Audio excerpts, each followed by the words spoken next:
एक समय की बात है जब एक परिवार में शीला और उसके दो बच्चे किशन और किरण रहते थे।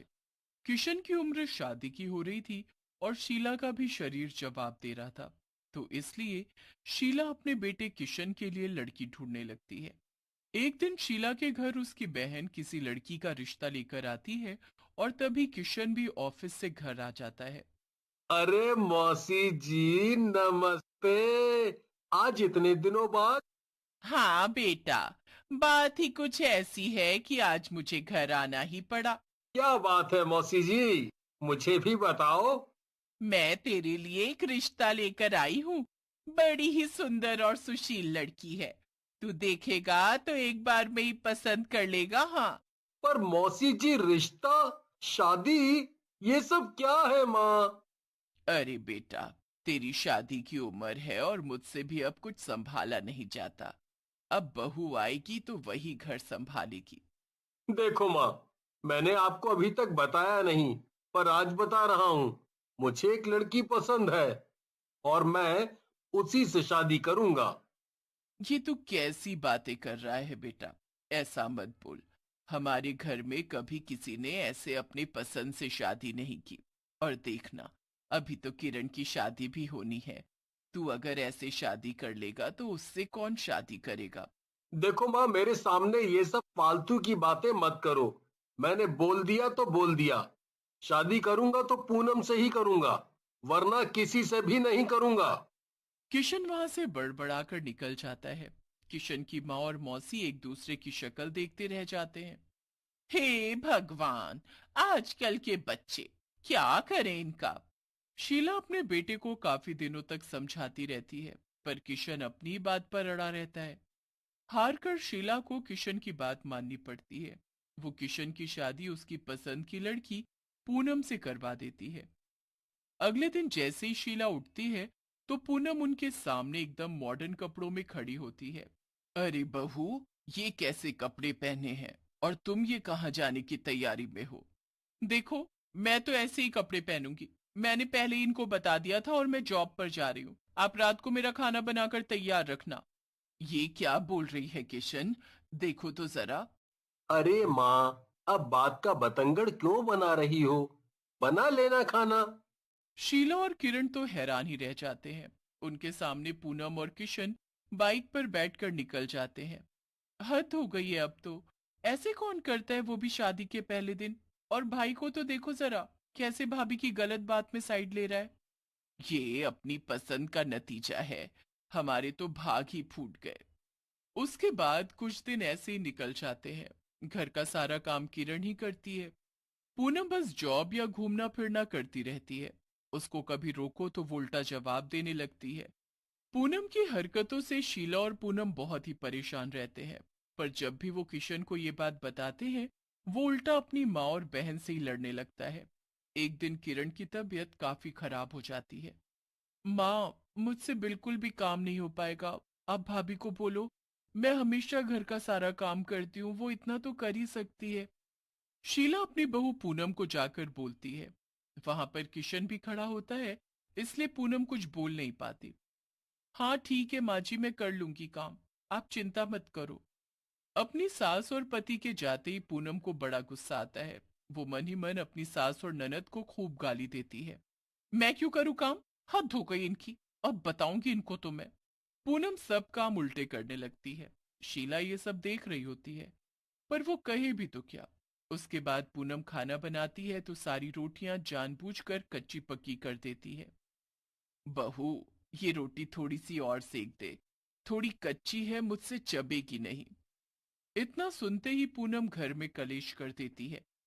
देख लो अपनी माँ को। मैं आज सुबह से काम में लगी हुई हूं, पर इनको फिर भी दिक्कत है। मेरी रोटियों में कैसे नुक्स निकाल रही हैं। मैंने आज तक बोला इनकी बेटी कैसी रोटी बनाती है? अरे वो तो इतनी बढ़िया रोटी बनाती है। ऐसा है माँ, अगर पसंद नहीं आ रही तो खुद बनाया करो अपनी रोटी। फालतू में जब देखो घर के कलेश। शीला बिना गलती के फिर से बुरी बन जाती है।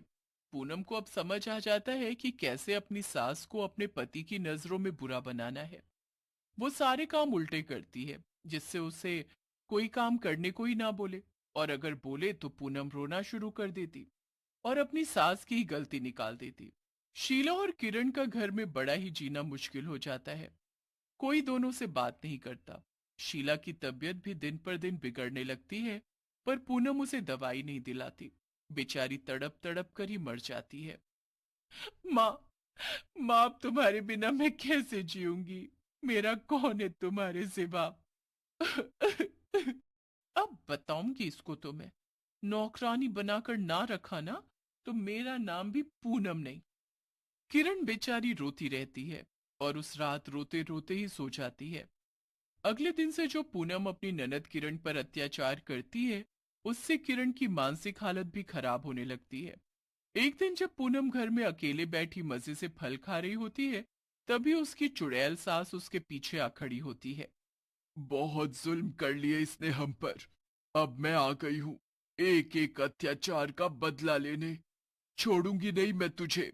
तेरी वजह से मेरा पूरा घर बर्बाद हो गया। मैं भी मर गई और मेरी बेटी की हालत भी इतनी बुरी कर दी तूने। किरण, इधर आ। मेरे नाखून इतने बढ़ गए, इनको साफ करके काट दे। जल्दी आ नेल कटर लेकर।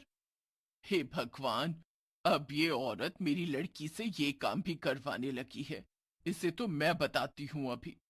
चुड़ैल सास किरण के भेस में नेल कटर लेकर आती है। पूनम बड़े मजे से उसके सामने पैर रख देती है। किरण पूनम का पैर पकड़ती है और नेल्स के साथ साथ उसके पैर की खाल तक काट देती है। पूनम बुरी तरह चिल्लाने लगती है। हाय, मैं मर गई, मेरी उंगलियां काट दी इसने। चीखने की आवाज सुनकर किशन जल्दी से भागता हुआ आता है और पूनम से पूछता है कि क्या हुआ। पूनम इशारा करके किरण पर इल्जाम लगाती है कि उसने उसकी उंगलियां काट दी। ये क्या बोल रही हो पूनम? किरण तो मेरे साथ खड़ी है। तुम किसकी तरफ इशारा कर रही हो? अरे अभी तो यहीं बैठी मेरे नेल्स काट रही थी और फिर मेरी उंगलियां भी काट दी। किरण घंटे भर से मेरे साथ बाहर का काम करवा रही है, समझी? पूनम हैरान रह जाती है और किशन की नजरों में झूठी भी बन जाती है। अब पूनम को चलने फिरने में बड़ी दिक्कत हो रही होती है।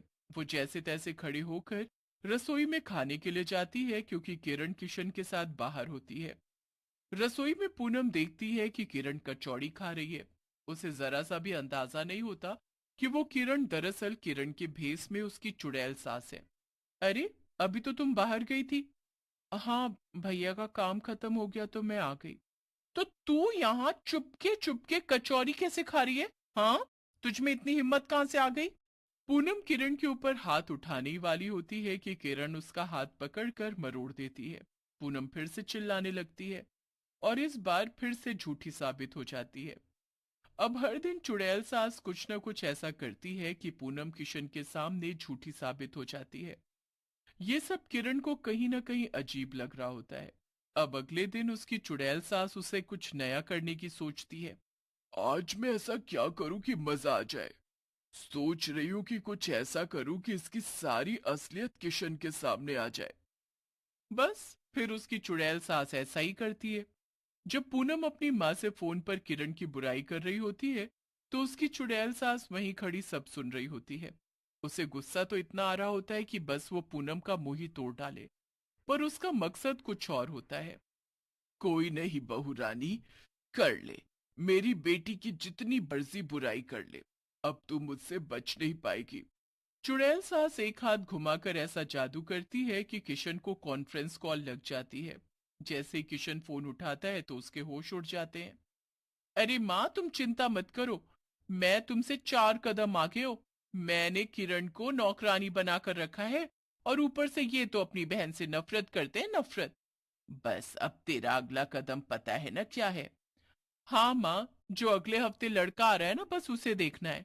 अगर अच्छा रिश्ता हुआ तो शादी होने से रोकनी है, और बुरा हुआ तो कैसे भी इसको वहां चेपना है। सास भी लुढ़का दी और आज तक पता नहीं चला किशन को कि तूने उनको एक दवाई की गोली नहीं दी। बस ऐसे ही इस किरण को ठिकाने लगा। और याद रखना, कभी ये ससुराल से यहाँ ना आए। बस फिर तू और तेरा पति घर में राज करना, राज। हाँ माँ, बस तुम देखती जाओ। ये सब बातें सुनकर किशन के होश उड़ जाते हैं। वो घर आता है पर पूनम से एक शब्द भी नहीं बोलता। अब वो सब कुछ बड़े ध्यान से समझने लगता है कि कैसे उसकी बीवी का सब किया धरा है। वो एक दिन किरण के पास जाता है और उसे गले से लगा लेता है। मुझे माफ कर दे बहन। अरे पर क्या हुआ भैया, सब ठीक तो है ना? कुछ नहीं, बस मुझे तेरी अच्छी जगह शादी करनी है। और हाँ, तुझे कोई भी दिक्कत हो तो तू मुझे आकर बताना। जी भैया। उस दिन के बाद से किशन बड़ी चालाकी से अपनी बहन का रिश्ता बाहर के बाहर करके उसकी बड़ी अच्छी जगह शादी कर देता है। और किरण अपने ससुराल में खुश रहती है।